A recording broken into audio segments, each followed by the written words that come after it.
来看昨哦，线顶有一场世界台湾文化论坛，嘛颁发世界台湾文化奖来鼓励长期推广台语文的工作者。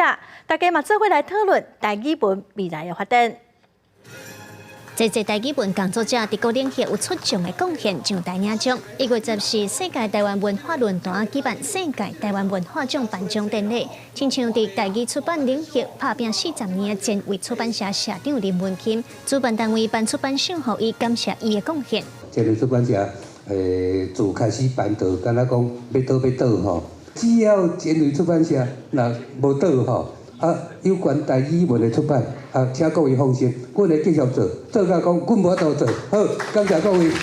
另外，自2018年开始，伫台大坚持用台语教台湾省的教授周婉耀，课程将受学生的欢迎。主办单位颁予伊历史教育赏。周婉耀表示，伊真毋望会当甲台语的公共话语权救回来。咱免哪个甲即个台语救回来，尤其救回来公共的场所，会当用台语来。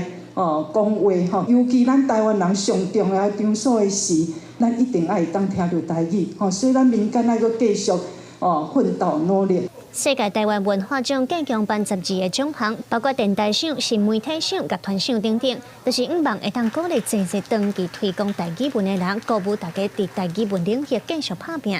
这个主要的意义就是要鼓励过去而且咧做用台语来咧做台语文化。才会草根志工吼，因过去拢是无得到政府的认定，所以大部分拢用民间的力量来咧推动，所以因做的工作特别辛苦，所以咱就是讲用发这个奖金来引起咱社会大众的这个注意。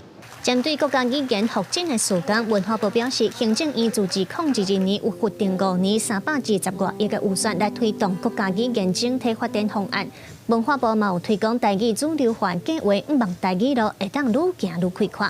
记者卢尚如、张玉瑞、郑俊尧台北报道。